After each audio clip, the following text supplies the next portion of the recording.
According to Zeid Ra'ad Al Hussein, a UN human rights chief. Last Friday, almost 100 people died during insurgent attacks on the country's military bases.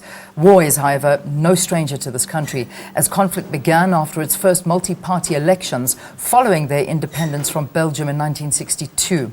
The country's government allegedly dismissed calls for the deployment of UN peacekeepers to the country. Well, in studio, talking to us about the current situation in Burundi is Richard Chelin, Project Coordinator of Good Governance Africa. Always a pleasure having you. Welcome to Morning Live once again. Thank you for having me once again.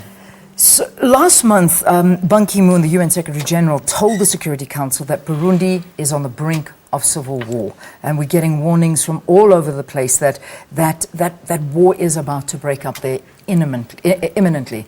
What factors are leading to this? What's going on?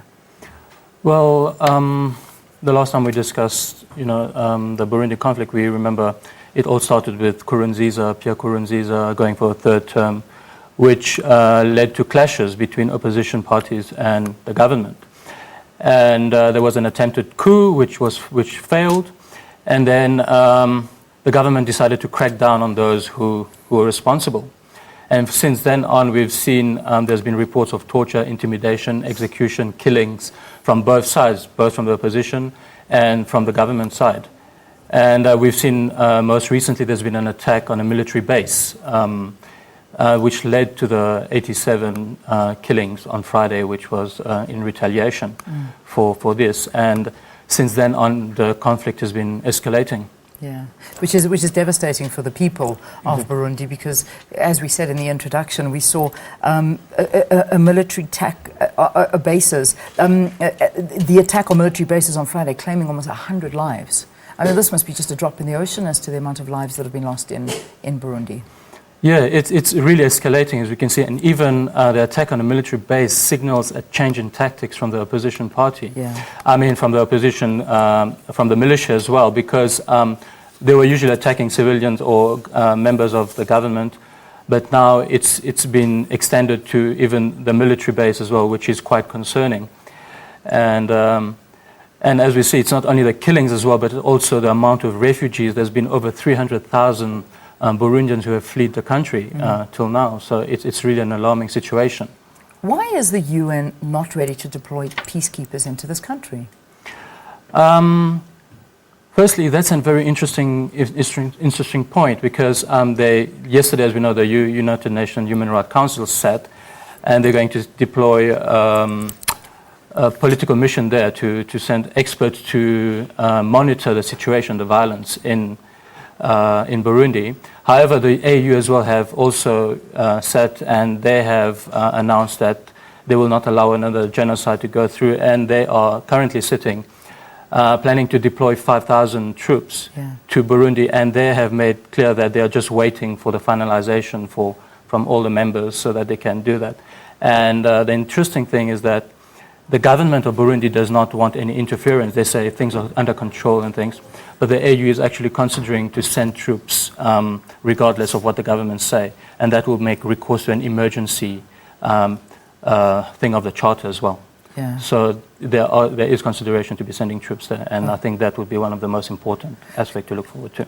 You know, the alarming statement from the human rights chief there. I mean, just to quote him, he said, "Burundi is at bursting point, on the very cusp of a civil war." He goes on to say, "The time for piecemeal responses and fiddling round the edges is over." This is now a desperate. I think we've come to a desperate situation now, where the Human Rights Council is actually it's bringing in a team of independent experts to go and investigate these human rights abuses, and are expected to report back by March. But I mean, to investigate human rights abuses, isn't that still fiddling around the edges? That's one of the concerns that have been going around. I mean, it's been like even the regional government as well. It seems to be standing on the sideline, unsure, and that has been led to calls and concerns from other regional areas such as Kenya and Tanzania as well. The president has spoken out that actors are just on the sidelines waiting for a civil war to break out, which is not acceptable calling in mind of the previous conflicts that we've had in the region as well. You know, the Great Lake is a very at the moment is not really stabilized place, the region there. So the conflict in Burundi will also spill over effects in the other areas as well, such as Rwanda and Uganda and the other likes of the countries around it. So it's really concerning. Who's claiming responsibility for these attacks? Well, you have the opposition, which are, have the militias, and you also have government in retaliation. And the recent killings, the 87 killings over the weekend and the government labeled them as enemies of the state. So those who have been killed were labeled as enemies of the state. And that also, one of the concerning aspects is the increased inflammatory rhetoric that's been going on from both sides. So there's a level of distrust among both parties within Burundi. Some of the recommendations from the UN, the Human Rights Chief, include disarming pro-government militias, half torture, and resume a dialogue with the political opposition. He said that sanctions, asset freezes, and travel bans should be imposed on those responsible for the abuses. These are some of the things. Do you think that's enough, though, to try and end what's going on in there, or is a lot more needed than just that? A lot more is needed. If we look at Burundi, for example, in the Transparency International rated them as 159th out of 175 countries with the highest rate of corruption. And there's a higher rate of unemployment, youth unemployment, that were like the leading causes to such a conflict as well. And all of this needs to be taken into consideration. But however, the step forward now would be, in addition to deploying peacekeepers and also peacekeepers that do not side with any, just in the middle, which to ascertain the peace and to create a peaceful environment, and also a need for a multi-party transitional government. And if I may use the example of ECOWAS in Burkina Faso, which was quite a very interesting point, which showed that regional blocs do have a responsibility to play.